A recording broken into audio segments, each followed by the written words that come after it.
During a family trip, I woke up on a small boat adrift. Just me and my 12-year-old daughter. Only a handwritten note remained. "Mom, I'm sorry, but you left us no choice."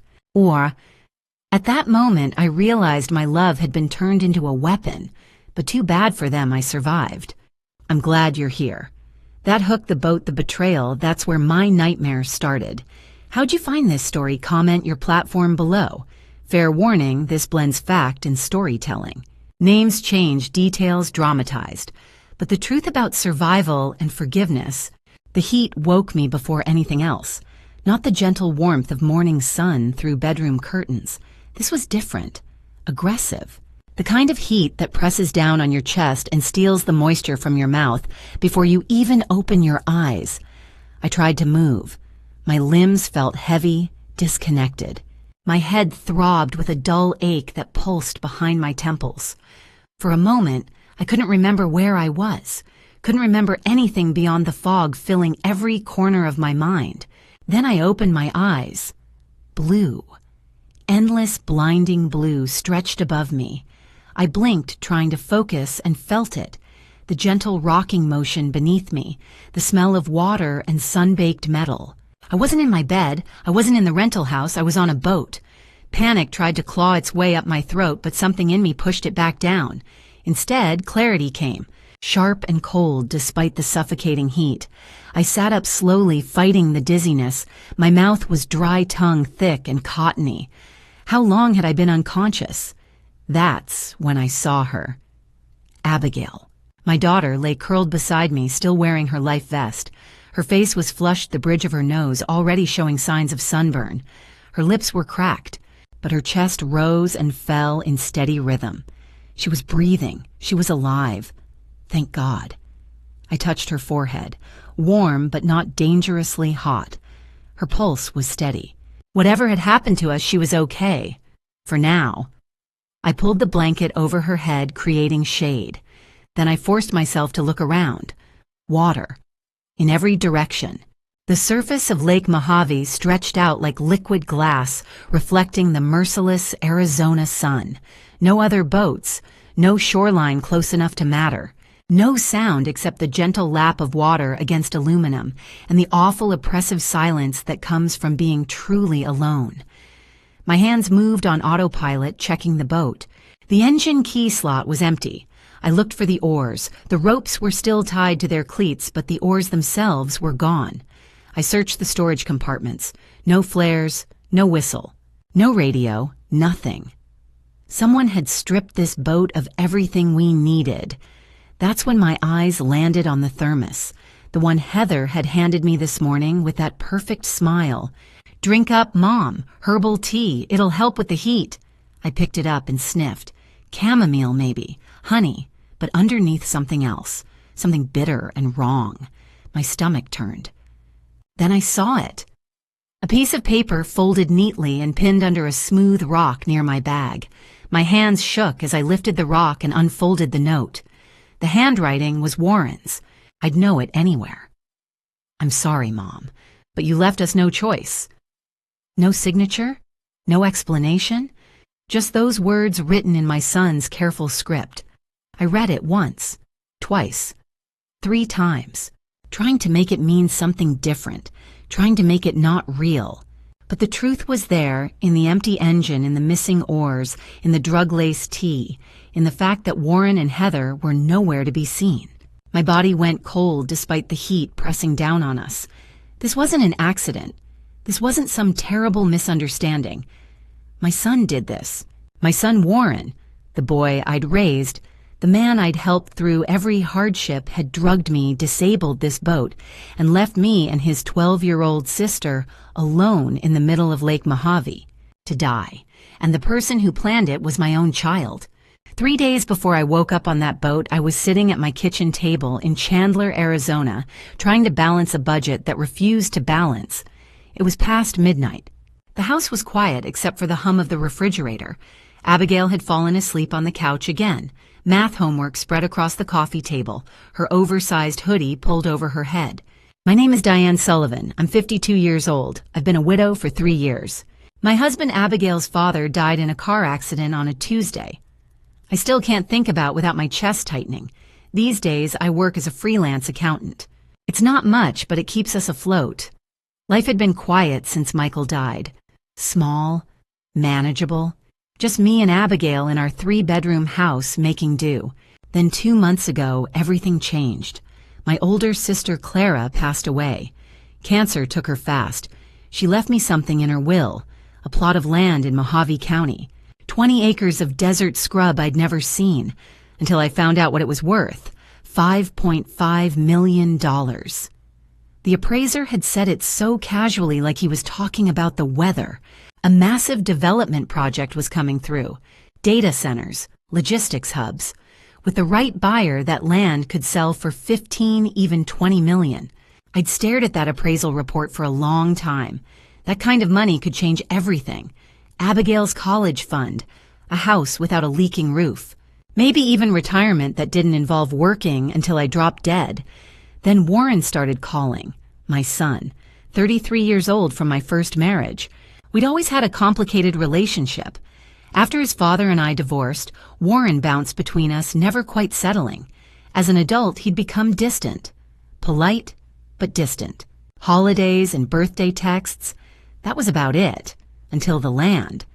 Suddenly, Warren was calling 3 times a week, texting daily, always the same topic. Mom, you need to protect that asset. Put it in a family trust. It'll save you on taxes. Keep it safe. At first I thought he was being helpful. Then the calls became more insistent, more urgent. You don't understand how vulnerable you are right now. People will take advantage. You need to do this. For Abigail. Something about it felt wrong. The pressure, the urgency, the way he never quite looked me in the eye on video calls anymore. Then 2 weeks ago, I was helping Abigail with homework on the family iPad when I saw it. An email Warren had left open. He'd forgotten to log out. The subject line made my blood run cold. Rematernal capacity evaluation and minor guardianship options. I clicked before I could stop myself. Warren to a family lawyer.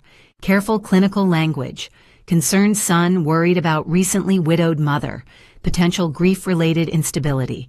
Legal options for ensuring proper care of minor child in the event of parental incapacity. He wasn't just coming for the land. He was preparing to come for Abigail. I closed the email with shaking hands. Didn't confront him. I just watched and waited. 3 days later, Heather called. Warren's wife. We'd never been close.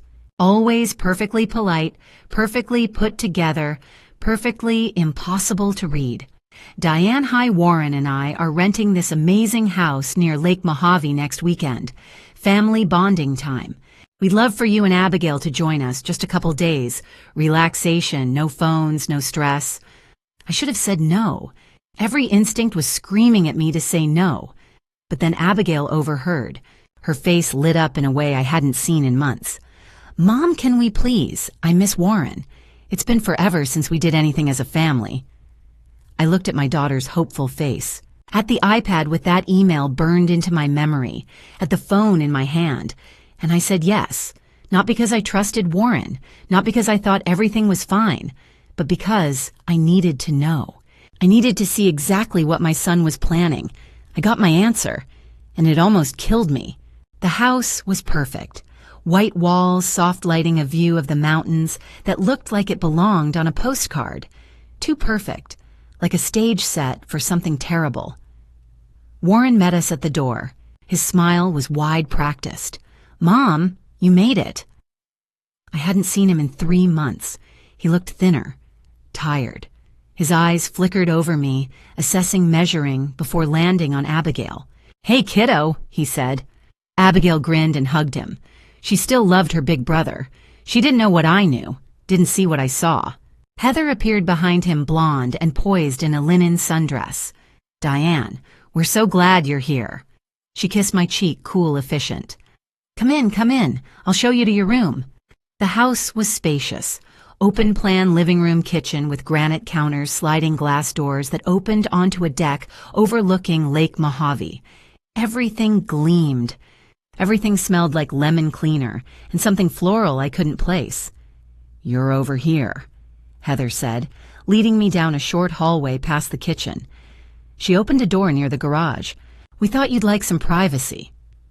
The room was fine. Queen bed, cream-colored duvet, a window facing the driveway, but it was far from the main bedrooms. Isolated. "Abigail's upstairs with us," Heather added. "She'll love it. There's a loft with board games."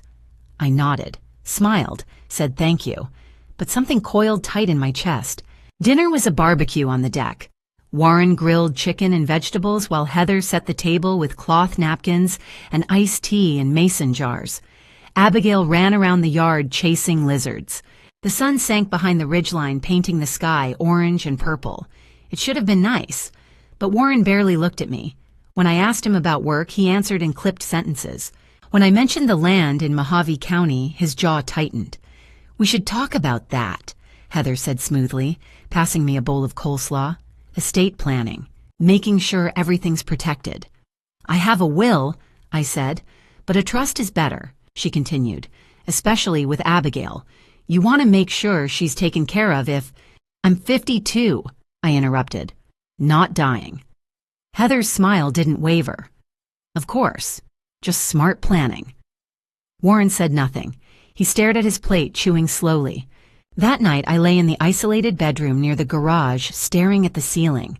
The air conditioning hummed. Outside, crickets chirped. But I couldn't sleep.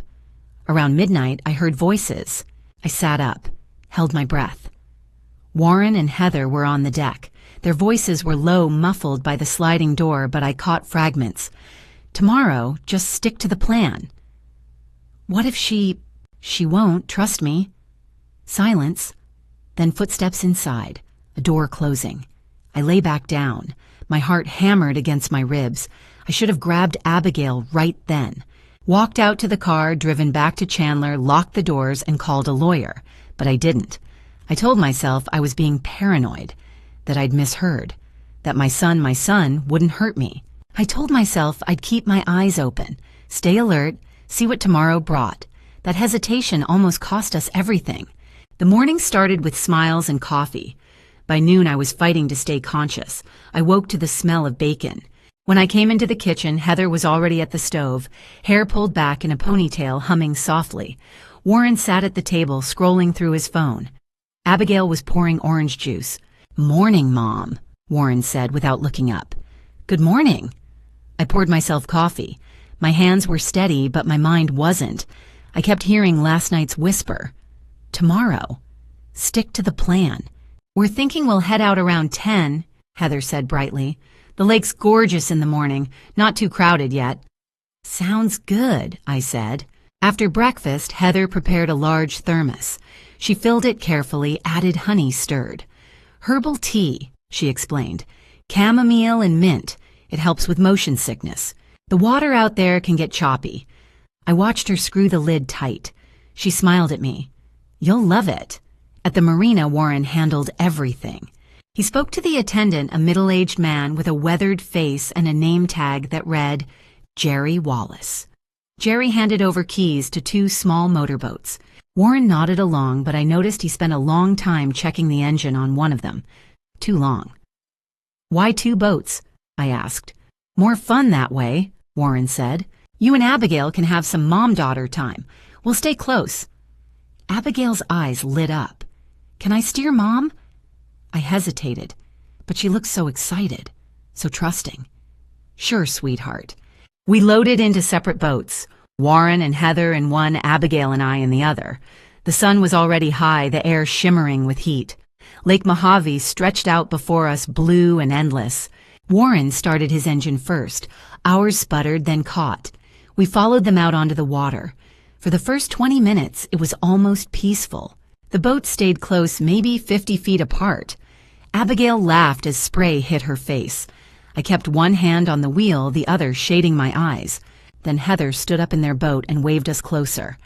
"Diane, take this." She held up the thermos. I pulled alongside. She handed it across. "Drink up. It's hot out here. You need to stay hydrated." The tea was cool, slightly sweet. It tasted like mint and something else I couldn't place. A voice in my head whispered, "Don't drink it." But I told myself I was being paranoid. that a thermos of tea couldn't be dangerous. Abigail drank first, then passed it to me. I took a long swallow. "Thanks," I called. Heather smiled. "Of course." Warren started his engine again. Their boat pulled ahead just a little. We kept going. 10 minutes later, my head felt heavy, my limbs sluggish. I blinked hard, trying to clear my vision. "Mom." Abigail's voice sounded far away. "I'm really tired." "Me too, baby." I looked toward Warren's boat. It was farther now, maybe 100 yards, then 200. "Warren!" I tried to shout. My voice came out weak, barely a whisper. Abigail slumped against the side of the boat, eyes fluttering closed. I reached for her, but my arm felt like it weighed 1,000 pounds. I looked back. Their boat was smaller now, a white speck on the blue. Heather stood in the back. She wasn't waving. She was just watching. I tried to start the engine. My fingers fumbled with the key. It turned, clicked. Nothing. The world tilted. The sun burned overhead. My daughter lay still beside me. The last thing I saw before everything went dark was my son's boat, growing smaller and smaller on the horizon. It never once turned around. When I woke the second time, I didn't waste time on panic. I shifted into a state I'd learned decades ago, survival mode. The sun was lower now. Still brutal, still relentless, but angled differently. I'd been unconscious for hours. I sat up slowly, testing my body. Headache, dry mouth, limbs stiff and sore. But I could move. I could think. Abigail was still asleep beside me, curled under the life vest I'd draped over her face. Her breathing was steady. Her pulse when I checked was strong. Thank God. I turned my attention to the boat. This time I looked at everything. Not with fear, but with purpose. The engine. I knelt beside it and opened the cover. The key was gone, yes, but that wasn't the only problem. The ignition cable had been disconnected. Not broken, not frayed. Cleanly removed. Someone had done this on purpose. I sat back on my heels, staring at the empty space where the cable should have been. Warren had spent a long time checking this engine at the marina. Too long. Now I knew why. I moved to the storage compartment. Inside, I found 2 water bottles, one opened, one sealed, a single energy bar, a small first aid kit with bandages and antiseptic wipes, the thermos still half full of that sweet poison tea, and the note, still tucked under the rock where I'd found it.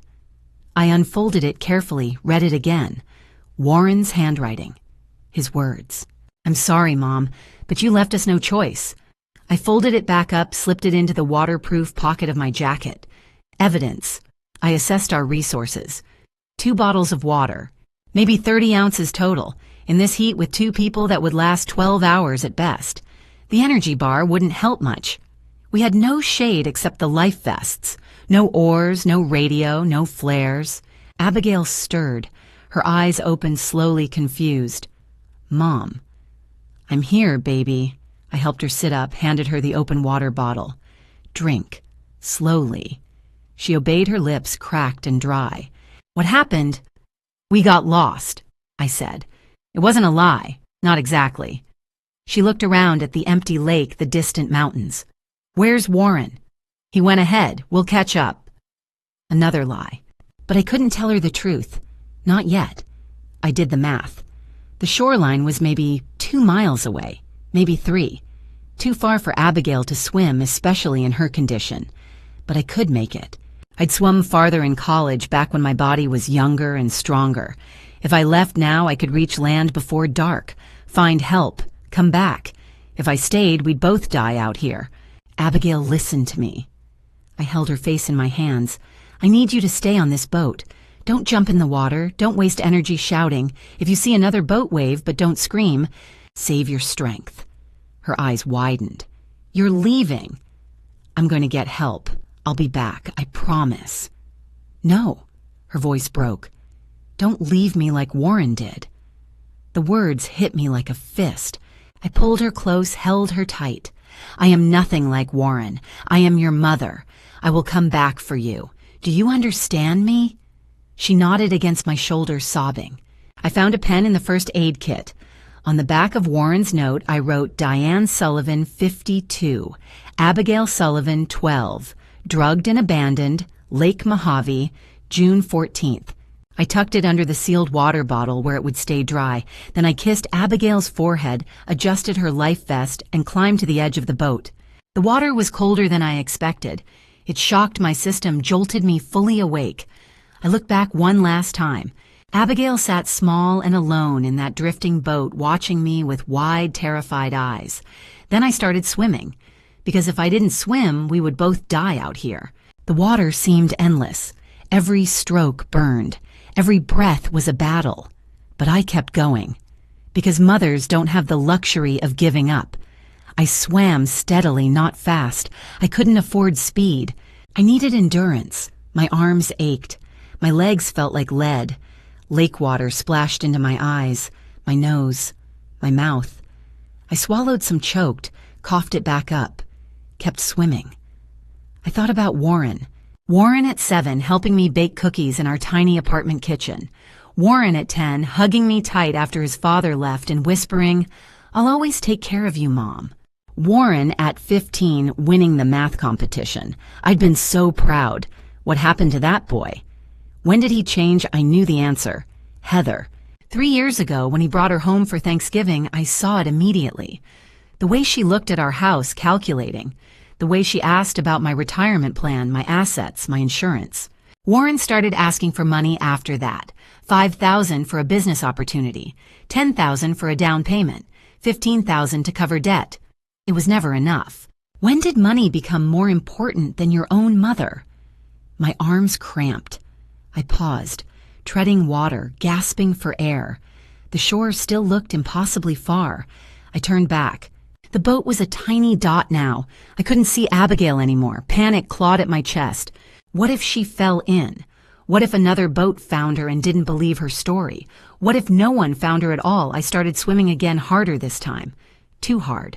My muscles screamed in protest. Slow down, pace yourself. But I couldn't. My baby was out there alone. My husband's voice echoed in my memory. "You're the strongest person I've ever known, Diane."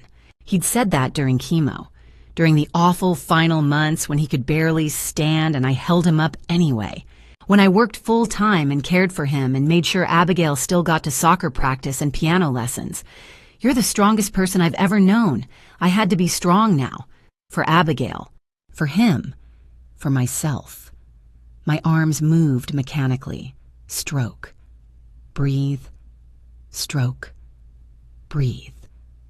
My mind went somewhere else, somewhere numb and distant. My body kept going on autopilot. The sun was setting. The water turned gold, then orange, then gray. I looked up. The shore was closer. I could see details now. Rock formations, scrub brush, a dirt road winding along the ridgeline. 500 meters, maybe less. I can make it. I can make it. My hand hit something solid. Rock. Shallow water. I dragged myself forward, crawling through the shallows, pulling my body up onto the sand and stone. My legs gave out. I collapsed onto the hot, rough ground, gasping, shaking. I'd made it. I lay there for a long moment, staring up at the sky. It was deep blue now, fading to purple at the edges. Stars were beginning to appear. I made it. Now I have to save Abigail. I tried to stand. My legs buckled. I forced myself up again, stumbled forward, fell. "Get up! Get up!" I was on my hands and knees, sobbing, exhausted when I heard it. The sound of salvation. The rumble of a truck engine. Chester Hayes was 63 years old, drove a beat-up Ford, and he saved my life without even knowing it. He slammed on the brakes the moment he saw me. I was on my hands and knees at the edge of the dirt road, soaked and shaking, barely able to lift my head. "Ma'am, you okay?" I looked up at him. Gray hair, sun-weathered face, kind eyes. "My daughter," I croaked. "Boat. On the lake, please." He didn't hesitate. He pulled out his phone, dialed 911, and helped me into the passenger seat. He wrapped a blanket around my shoulders and handed me a bottle of water. "Drink slow," he said. "Where's your daughter?" I told him. "Lake Mojave. Small motorboat. 12 years old. Alone." He relayed everything to the dispatcher, then started driving toward the marina, fast but steady, one hand on the wheel, the other holding the phone. "They're sending the Coast Guard," he said. "They'll find her." I nodded, clutching the water bottle, praying he was right. 45 minutes later, they did. Abigail was dehydrated, sunburned, and terrified, but alive. They brought her to the same urgent care clinic where Chester had taken me. She cried when she saw me, and I held her so tight I thought I might break her. "I'm here, baby, I'm here." They put us in separate rooms. Nurses hooked us up to IV lines, checked our vitals, applied ointment to our burns. My arms were raw from the sun and the swim. Abigail's face was bright red, her lips cracked and swollen. Nurse Ramirez, a woman in her 30s with sharp eyes and a no-nonsense demeanor, sat beside me as the IV dripped into my arm. "How did this happen?" she asked gently. I told her everything. The rental house, the thermos, the 2 boats, Warren and Heather disappearing, waking up alone in the middle of the lake with the engine sabotaged. Nurse Ramirez's expression darkened. "That doesn't sound like an accident." "It wasn't," I said. She nodded slowly. "I'm calling the police." Within an hour, Detective Jennifer Cole arrived. She was in her 40s, tall and composed, with dark hair pulled back in a bun. She carried a notebook and a quiet intensity that made me feel, for the first time since this nightmare began, like someone was actually listening. She sat across from me and let me talk. I told her about the land in Mojave County, the $5.5 million. Warren's phone calls his pressure to sign over the property, the email about maternal capacity evaluation, the invitation to Lake Mojave, Heather's thermos, the missing oars and disabled engine, the note I'd found under the rock. Detective Cole took notes, asked questions, didn't interrupt. When I finished, she said, "Do you still have the note?" I reached into the waterproof pocket of my jacket. The note was damp but intact. I handed it to her. She read it, her expression unreadable. Then she looked up. "We'll need the thermos too." "It's still on the boat," I said. "Or it should be." "We recovered it," she said. "We'll test the contents.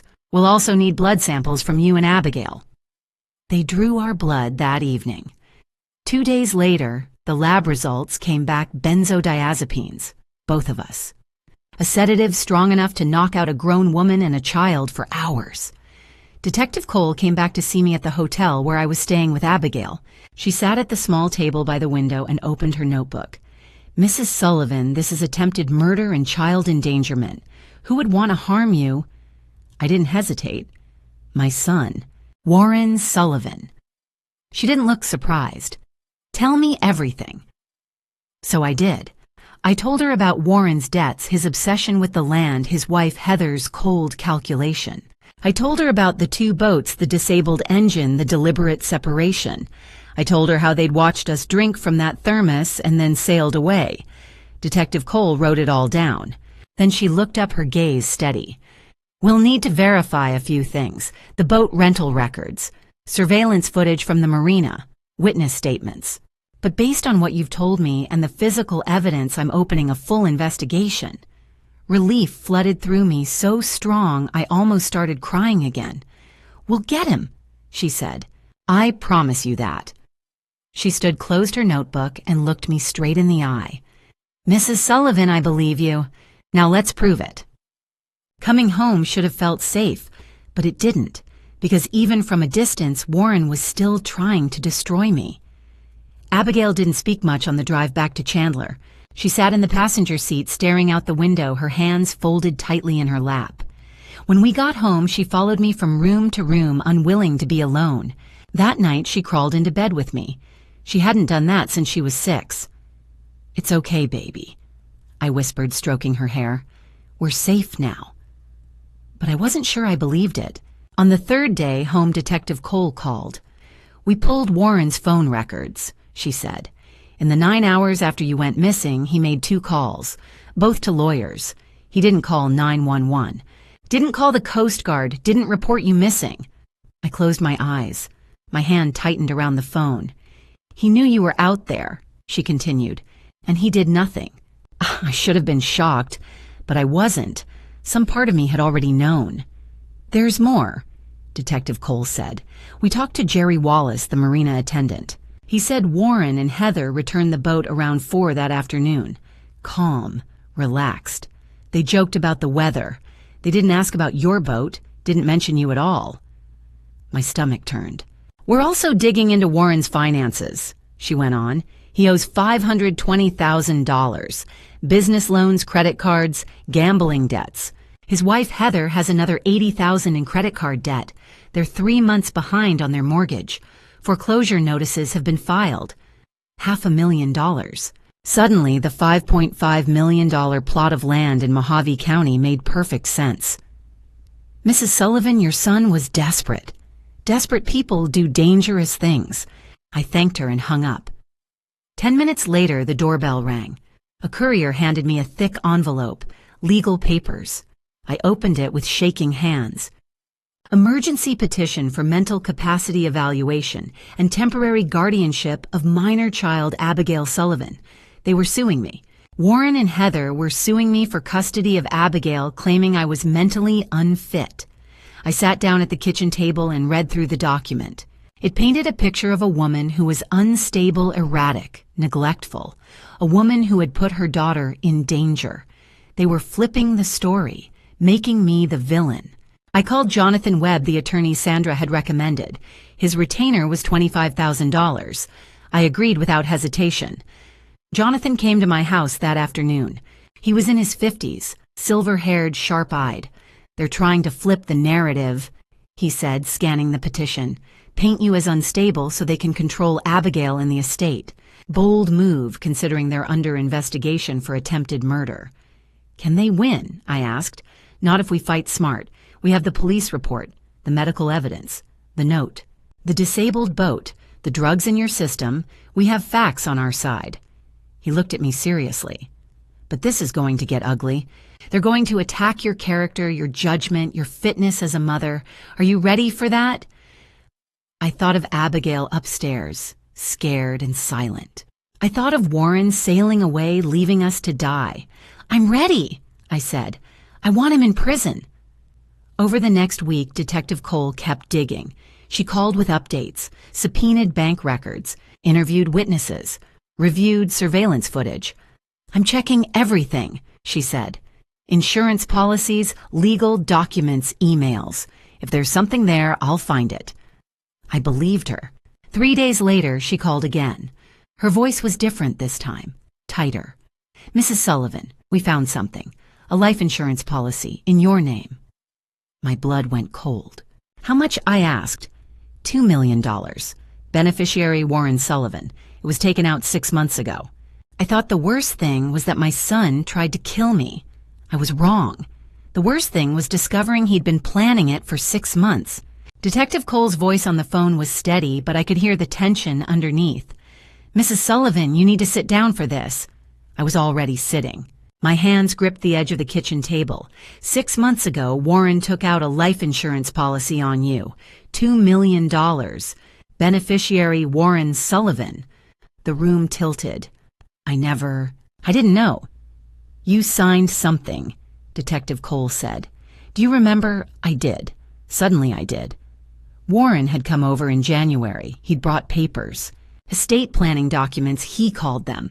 To protect you and Abigail, he'd said. Make sure everything's in order. I'd trusted him. I'd signed without reading carefully. That wasn't estate planning, Detective Cole said quietly. That was a life insurance application, and he made himself the beneficiary. $2 million. Plus the $5.5 million land in Mojave County. $8 million total. If you died out there on that lake, she continued, Warren would have collected $2 million within a few weeks. Add the land he'd inherit as your next of kin, and he'd have walked away with nearly $8 million. I couldn't speak. Tears ran down my face, not from fear, from heartbreak. He'd calculated my death like an investment. There's more, Detective Cole said. We got a warrant for his laptop. We found his search history. She read them aloud slowly. How long does it take to die from dehydration? 3 weeks before the trip, Lake Mojave drowning statistics. 2 weeks before, life insurance payout time for accidental death. 1 week before. Are beneficiaries investigated if death is accidental? 3 days before. I covered my mouth with my hand. Oh my God, he researched it. He planned every detail. Mrs. Sullivan, this wasn't a rash decision. This was premeditated murder for financial gain. I thought about Warren as a little boy, the way he used to hold my hand crossing the street, the way he'd run to me when he fell off his bike crying, needing comfort, the way he'd once told me at 10 years old, "I'll always take care of you, Mom." When had that boy disappeared? When had he become this Jonathan Webb came over that afternoon? He reviewed the evidence Detective Cole had sent over the insurance policy, the search history, the financial records, the note from the boat. "This is strong," he said, leaning back in his chair. "The district attorney will prosecute. Attempted murder, conspiracy, child endangerment. Warren and Heather are looking at serious prison time." But then he looked at me seriously. "Warren will fight. He'll use the mental capacity angle. He'll try to paint you as unstable, forgetful, unreliable. We need to be ready." "I'm ready," I said. Sandra came over that evening. She wrapped her arms around me and held me while I cried. "I'm so sorry," she whispered.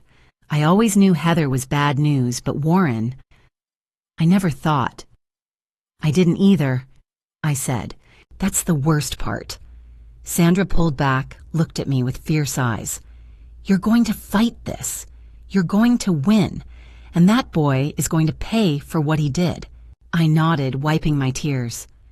I looked across the room at Abigail asleep on the couch, her face still red from sunburn. She looked so small, so fragile. Warren had been willing to kill her too, his own little sister, a 12-year-old child, for money. What kind of monster had I raised?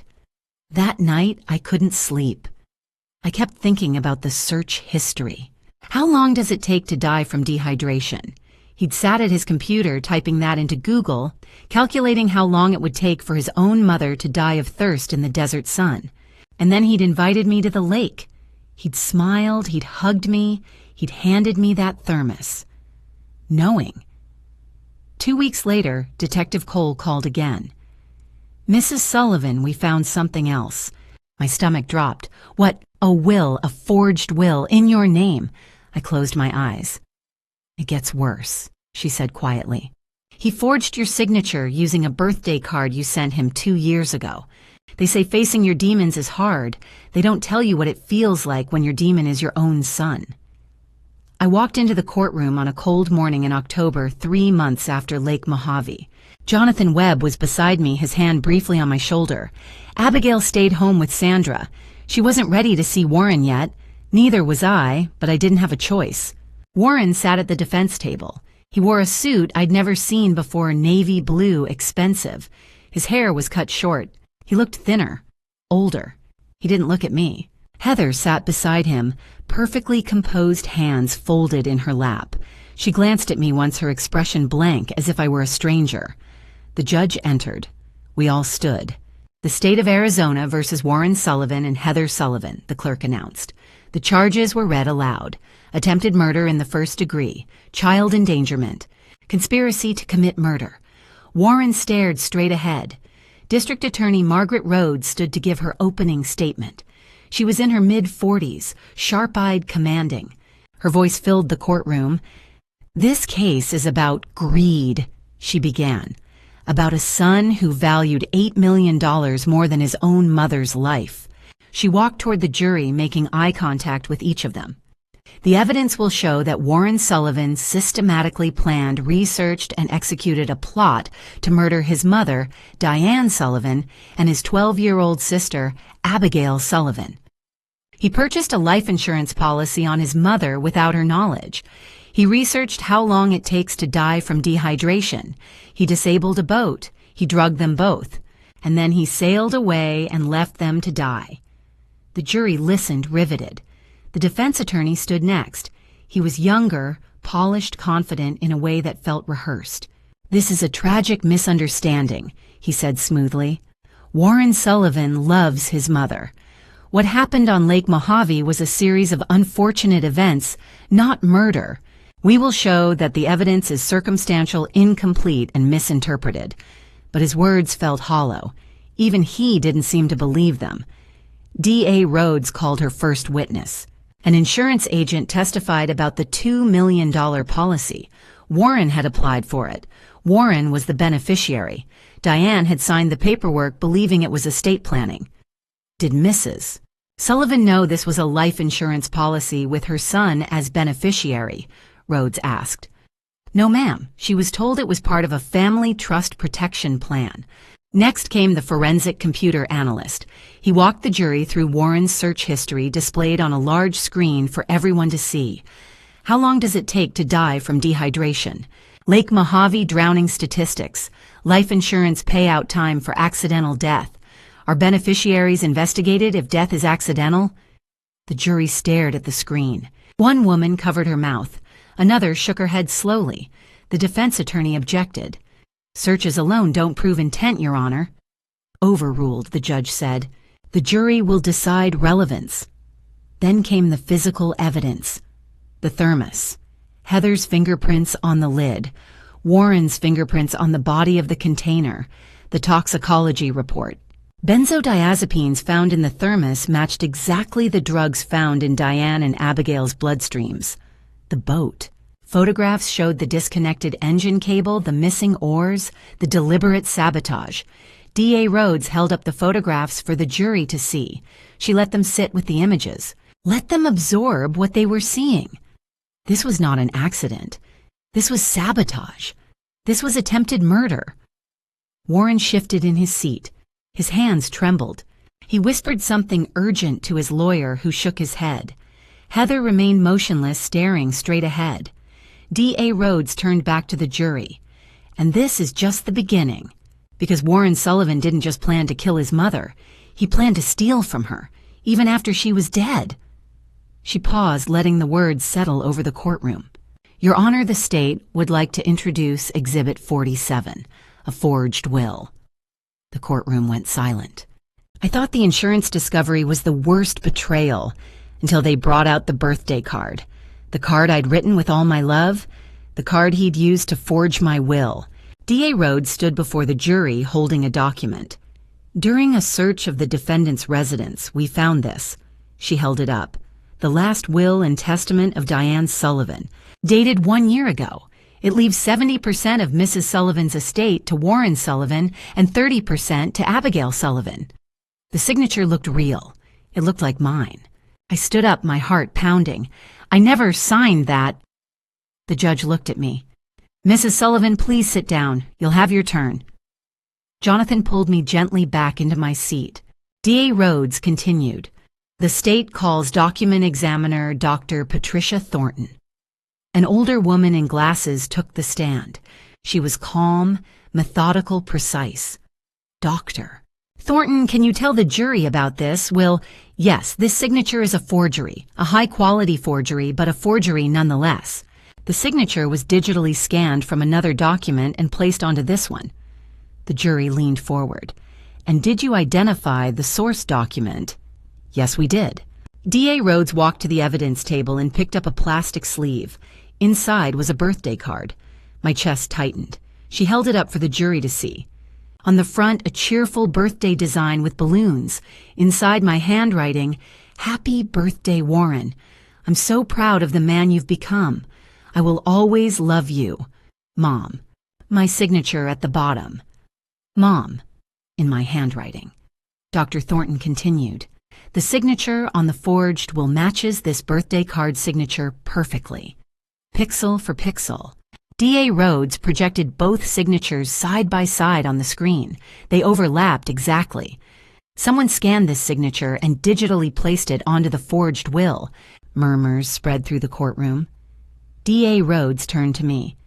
Mrs. Sullivan, did you give your son permission to use your signature on estate documents?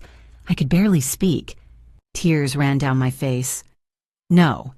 I wrote that card to tell him I loved him, and he used it to steal from me, even after I was supposed to be dead. One of the jurors wiped her eyes. Another shook his head in disgust. D.A. Rhodes turned to the jury. Ladies and gentlemen, this shows planning, intent, malice. Warren Sullivan didn't just plan to kill his mother. He planned to profit twice, once from the insurance payout and again from a fraudulent inheritance. She let that sink in. If Diane Sullivan had died on that lake, Warren would have collected $2 million in life insurance within weeks, and then with this forged will, he would have claimed 70% of her estate, including the $5.5 million land.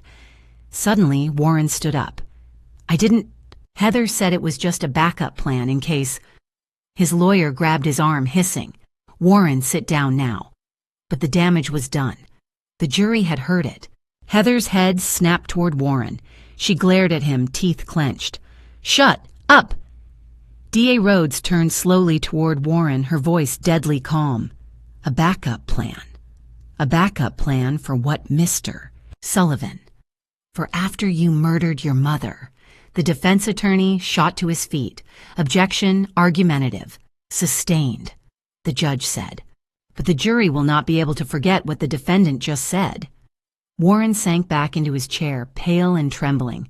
Heather stared straight ahead, jaw-tight fury radiating off her. I looked at my son, not with anger, with something deeper. Something that hurt more than rage ever could. Sadness. I stood again, slowly this time. Jonathan didn't stop me. The judge didn't either. I looked directly at Warren. "I wrote, 'I will always love you' on that card," I said, my voice breaking, "and you turned my love into a weapon." Warren finally looked at me. For just a second I saw something in his eyes. Shame, maybe. Regret. Then he looked away. The prosecution rested. Now it was my turn. My turn to step up to the witness stand. My turn to look my son in the eye and tell the world what he'd done. You just saw my love turned into evidence. Still with me? Comment 1. Quick note. This narrative blends real pain with storytelling elements, some details shaped for impact, not literal fact. Feel free to exit if that's not your thing. They asked me if I was ready to testify. I wasn't. But I did it anyway. Because sometimes courage isn't being ready. It's doing it even when you're terrified. I walked to the witness stand, raised my right hand, and swore to tell the truth. The whole truth. I sat down. I looked at the jury. I didn't look at Warren. Not yet. D.A. Rhodes approached. "Mrs. Sullivan, can you tell the court what happened that morning on Lake Mojave?" I took a breath. My voice was steady. Heather gave us a thermos. She said it was herbal tea, chamomile and mint. She insisted we drink it, said it would help with motion sickness. I paused, remembering. Abigail drank first. Then I did. It tasted sweet. A little strange, but I trusted them. 20 minutes later, I could barely keep my eyes open. Abigail collapsed beside me. I tried to start the engine, but the key was gone. I looked for the oars. They were gone too. My voice cracked. And then I saw Warren's boat, getting smaller, leaving us there. "What did you think in that moment?" D.A. Rhodes asked gently. "I thought, my son is leaving me to die, the child I raised, the boy I sacrificed everything for." Tears fell down my face. And his sister. He left Abigail, a 12-year-old child. What went through your mind when you woke up? Survival. I had to save Abigail. I couldn't think about why Warren did this. I just had to live. Tell us about the swim. I described it. The cold water. The exhaustion. Thinking about Abigail alone on that boat. Wanting to give up but pushing myself forward. "I didn't think about the money or the land," I said. "I thought about all the times I held Warren when he was scared, when he was sick, when he needed me." I broke down, and I wondered when I stopped being his mother and just became an obstacle. Several jurors were crying. One man wiped his eyes with his sleeve. D.A. Rhodes let the moment sit. Then she asked, "Mrs. Sullivan, do you love your son?" I looked down at my hands. I did. I still do. That's what makes this so hard. Because after everything, he's still my son. But he tried to kill me, and I have to live with that. The defense attorney stood for cross-examination. He was polished, aggressive. Mrs. Sullivan, isn't it possible Warren thought you'd be found quickly, that this was just a miscalculation, not murder? I looked at him directly.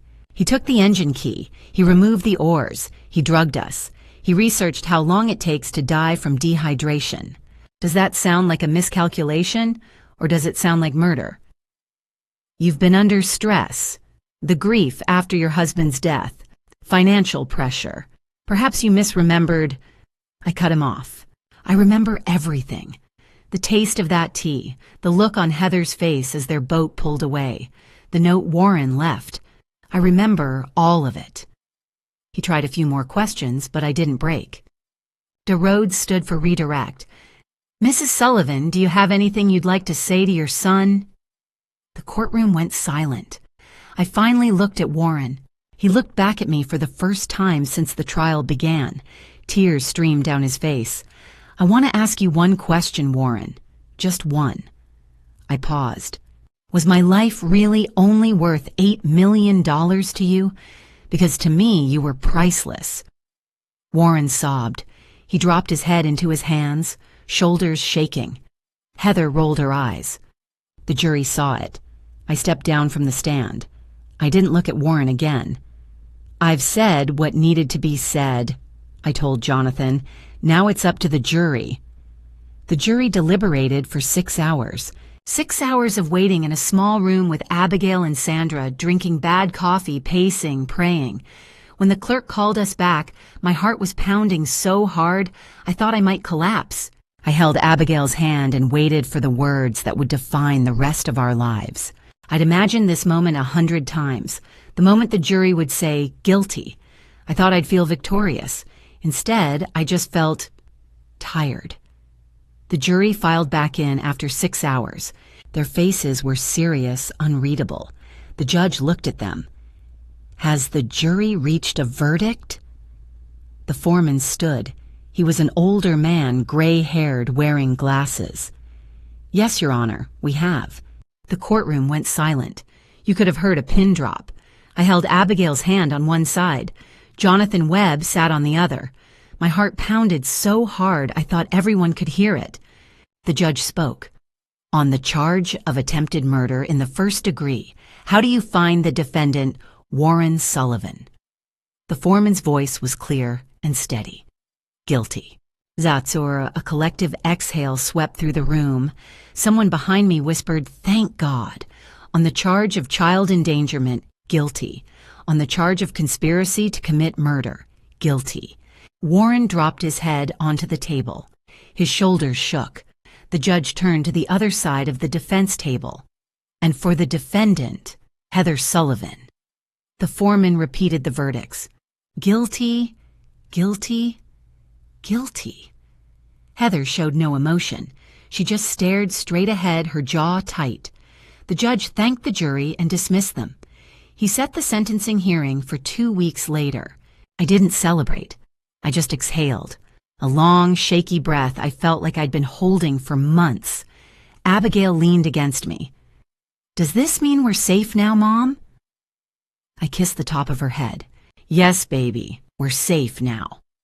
2 weeks later, we returned for sentencing. The judge looked down at Warren from the bench. Mr. Sullivan, you have been convicted of conspiring to murder your own mother and endangering the life of your 12-year-old sister for financial gain. I find your actions to be among the most callous and calculated I have ever seen in this courtroom. Warren kept his head down.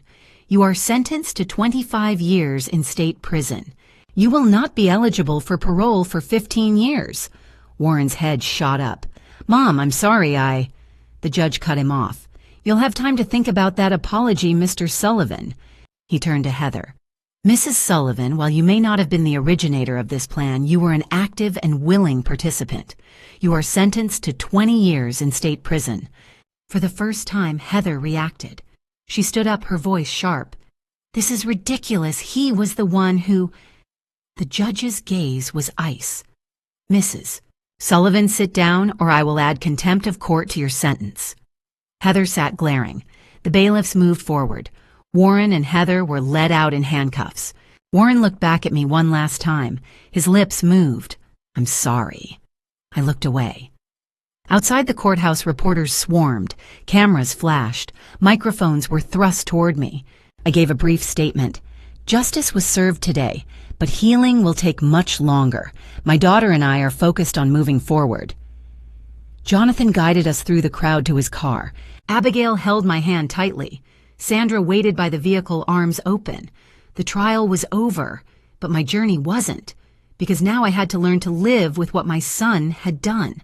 They say closure is a gift you give yourself, so I drove 2 hours to a state prison to give myself that gift, and to say goodbye to my son. Forever. 3 weeks after the trial, I sat in Jonathan Webb's office signing papers. "This establishes an irrevocable trust for Abigail," he explained. "The $5.5 million property is locked until she turns 25. It cannot be sold, mortgaged, or touched by anyone, not even you." "Good," I said. "This is hers. No one can take it from her again." Jonathan helped me cut every legal tie to Warren. We closed joint accounts, removed his name from emergency contacts, medical proxies, beneficiary designations. I changed the locks on my house, blocked his phone number. The insurance company voided the $2 million policy for fraud and filed a civil suit against Warren. He'd be paying them back for the rest of his life. Abigail started therapy with Dr. Elizabeth Parker, a child psychologist Sandra recommended. "She's resilient, doctor," Parker told me after the 3rd session, "but she needs time. The nightmares are normal. The trust issues are predictable." Oh, one afternoon, Abigail asked me, "Why did Warren do it?" I didn't have a good answer. Dr. Parker did. "Sometimes people make very bad choices," she told Abigail gently. "It's not your fault, and it's not your mom's fault." But I wasn't sure I believed that. I started therapy too. My own sessions were harder than I expected. I felt relief that we were safe, grief for the son I thought I had, rage at the betrayal, and guilt. Did I miss signs? Could I have stopped this? My therapist shook her head. "You didn't do anything wrong. Warren made his own choices." Sandra visited often. She brought groceries, sat with me when I couldn't stop crying, took Abigail to movies when I needed to be alone. "You're the strongest person I know," she said one night over tea. "You saved yourself and Abigail." "I didn't have a choice," I said. "You always have a choice, and you chose to survive." One afternoon, a letter arrived from the state prison. From Warren. He was asking me to visit. "Please, Mom, I need to talk to you. I'm sorry, please." I stared at the letter for 3 days. "You don't owe him anything," Jonathan said when I called him, but I decided to go. Not for Warren, for me. "I need closure," I told Sandra. "I'll go once, that's it." The prison was cold and gray. I sat behind a glass partition, picked up the phone. Warren appeared on the other side. He looked thinner, older, hollow. "Mom, thank you for coming." "I didn't think you would." I almost didn't. "I'm sorry, I was desperate. Heather kept pushing, but I chose to do it. That's on me. I'm so sorry." "Do you know what you did to Abigail?" I asked. "She checks the locks 3 times before bed. She has nightmares. She flinches when someone says your name." Warren's face crumpled. "I never wanted to hurt her. I needed the money so bad." "Oh, you had choices, Warren. You could have asked me for help. You could have filed for bankruptcy. You could have done 1,000 things that didn't involve trying to kill your own mother." Silence. "Will you ever forgive me?" he asked. "I already have," I said. "Not for you, for me, because I won't let your choices destroy the rest of my life." His eyes filled with hope. "Will you come again? Maybe someday bring Abigail." I stood up. "No, Warren, I came to say goodbye, that's all." "Mom, please." "Goodbye, Warren." I hung up the phone, walked away, didn't look back. In the parking lot, I sat in my car and cried for 10 minutes, not for the man in prison, for the little boy who used to hold my hand, the boy who was gone. Then I drove home to Abigail. I decided we needed to leave Chandler. Too many memories, too many ghosts. Abigail and I would start over. Somewhere new, somewhere safe. 6 months after the trial, I did something I hadn't done in over a year. I smiled. A real smile. Because for the first time, I felt like we were actually going to be okay.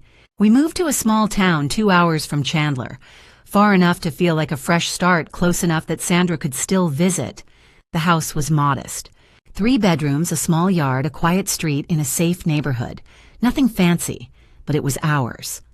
Abigail picked out the paint for her room. Yellow walls string lights across the ceiling, posters of her favorite bands. She had a say in everything. Control mattered now. The backyard had a small swing set. I'd push her sometimes, even though she was 12 and insisted she was too old, but she never told me to stop. Abigail was still in therapy, but she was better. She made 2 new friends at school, Emma and Sophie. They came over for sleepovers, giggled over pizza, painted each other's nails. The nightmares dropped from every night to once a week, then once every 2 weeks. She laughed more. She trusted again, slowly, carefully. But she was learning. I kept working as a freelance accountant. The beauty of my job was I could do it anywhere. Numbers didn't care where I lived. But I also started volunteering at a local women's center, helping survivors of domestic violence, women who'd been betrayed by family, by partners, by people they loved. I found purpose in that. If my story could help even one person, it was worth telling. We built new rituals, Saturday morning pancakes, movie nights with comedies, only nothing dark. Abigail asked about getting a dog. I said maybe next year. Small joys rebuilt the bond between us. One evening, Abigail asked, "Mom, do you think Warren ever thinks about us?" I set down the dish I was washing. "I don't know, sweetheart, but I think about us, about how strong we are." "I'm glad we didn't die at that lake," she said quietly. I pulled her into a hug. "Me too, baby. Me too." Sandra visited once a month. She brought gifts for Abigail, shared gossip from Chandler, stayed for dinner. "You did it, Diane," she said one evening on the porch. "You really did it. New life. Fresh start." "We did it," I corrected. "You helped me through everything." That's what friends do. I sat on the porch at sunset, sometimes watching Abigail play in the yard, and for the first time in a long time, I felt peace. Not perfect, not fully healed, but okay, we survived. That was enough for now. I thought about the trust fund, the $5.5 million property locked away until Abigail turned 25. It was growing in value. By the time she could access it, it might be worth $10 million or more. She'd never have to worry about money, and she'd never have to depend on anyone who could hurt her. I thought about the future sometimes. Maybe someday I'd date again. Not now. Too soon. But someday. Maybe I'd take Abigail on vacation. The mountains. Definitely not a lake. Maybe I'd write the whole story down the way I was doing now. Maybe I'd help other survivors find their voices. I whispered to the sunset, "Thank you for the strength, for Chester, for Detective Cole, for Jonathan, for getting through this." Abigail ran up to the porch, breathless and grinning. "Mom, can we have tacos for dinner?" I laughed. "Absolutely, sweetheart. Tacos sound perfect." A simple moment, an ordinary moment, a beautiful moment. People ask me how I survived, how I got through it, how I forgave. So let me tell you, I learned that survival isn't something beautiful. It's not a Hollywood ending. It's messy, painful, and takes longer than you think, but it's possible. People ask me how I survived. The answer is simple. I didn't have a choice. When you have a child depending on you, you find strength you didn't know existed.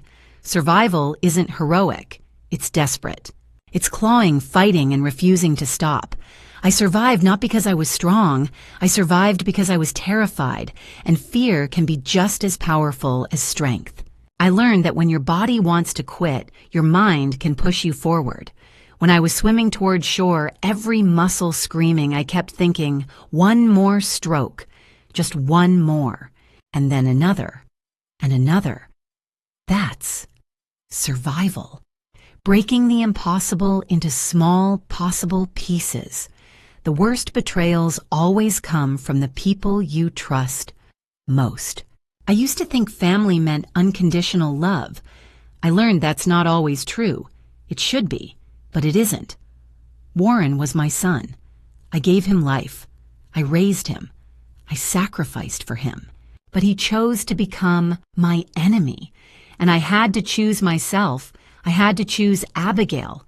That's a choice no mother should have to make. But I made it. And I'd make it again. Money changes people. Or maybe it just reveals who they really are. $8 million.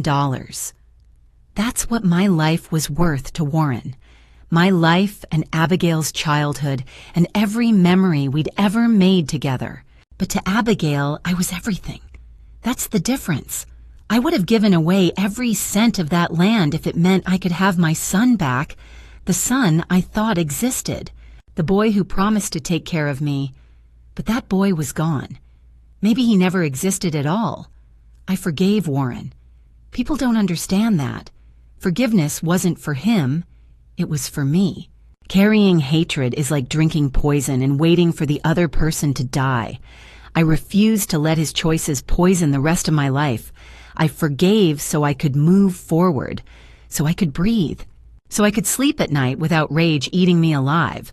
But forgiveness doesn't mean reconciliation. I forgave him, and I walked away. Forever. Those two things can coexist. You can forgive someone and still never speak to them again. I used to think I was a good judge of character. I raised Warren after all. How did I miss who he'd become? But I learned you can't control other people's choices. You can only control your own response. Warren made his choices. I made mine. Abigail asked me if she should trust people. I told her trust carefully. But don't let fear stop you from connecting. The world has more good people than bad. Chester Hayes proved that. Detective Cole proved that. Sandra proved that every single day. Blood doesn't make family. Love, loyalty, and respect make family. I have more family in Sandra than I ever had in Warren. You're allowed to leave toxic family. You're allowed to protect yourself. You're allowed to say no, to walk away, to choose peace over obligation. Family should be a source of safety, not danger. The court gave me justice. 25 years for Warren, 20 for Heather. But justice doesn't heal everything. It just gives you space to heal yourself. I don't celebrate Warren being in prison. I grieve the child he used to be. I grieve the relationship we'll never have. But I'm glad he can't hurt anyone else. That matters too. Healing isn't a straight line. Some days I'm strong. Some days I cry in the shower where Abigail can't hear me. Abigail has nightmares. I have moments of rage. We both have days where we don't want to get out of bed, but we're moving forward. Slowly, imperfectly, together. And that's all we can do. One day at a time. One step at a time. One breath at a time. This is my story. This is our survival. And if just one person hears this and finds the courage to fight, to speak up, to survive, then telling it was worth every painful word. This is my story. A family drama story I never imagined would be mine. Looking back, I see my mistakes, the red flags I ignored because I wanted to believe in my son's goodness. Don't be like me. Don't ignore your gut when something feels wrong. Don't sign papers without reading every word. Don't trust blindly even family, especially when money's involved. But most of all, don't lose hope. When I was swimming toward that shore, exhausted and terrified, I prayed. I said, God, if you're listening, please let me save my daughter. And God answered. He sent Chester Hayes. He gave me strength I didn't know I had. I've learned that God doesn't always stop the storm. Sometimes he walks through it with you. When I sat in that courtroom facing my son, I felt God's presence. When I forgave Warren, it was God who softened my heart enough to let go of the hatred. Like so many grandma stories and family drama stories you hear, mine is about betrayal and survival. But unlike some grandma stories where bitterness takes root, I chose healing. Not because I'm strong, but because God carried me when I couldn't walk. My advice, protect yourself. Set boundaries. Choose your peace over family obligation. And when you're drowning, literally or figuratively, remember that God hasn't forgotten you. To those facing betrayal from family drama stories of your own or listening to grandma's stories that echo this pain, you will survive. It won't be easy. It won't be quick. But with faith, support, and courage, you will come through. Abigail and I are proof. Warren chose $8 million over his mother's life. But to Abigail, I was everything. That's the difference between greed and love. I survived because I had no choice. I healed because I refused to let his choices poison my future. I forgave because hatred would have destroyed me. And now Abigail and I have a new life, a peaceful life, a life Warren can never touch again. I appreciate you listening to my entire journey. Drop a 2 in the comments if you made it this far. Just a heads up, this narrative includes dramatized elements for storytelling and reflection. If you're looking for something different, feel free to explore other content. Otherwise, I'd love your thoughts, and if this resonated with you, please share it or subscribe so more people can find hope in their darkest moments.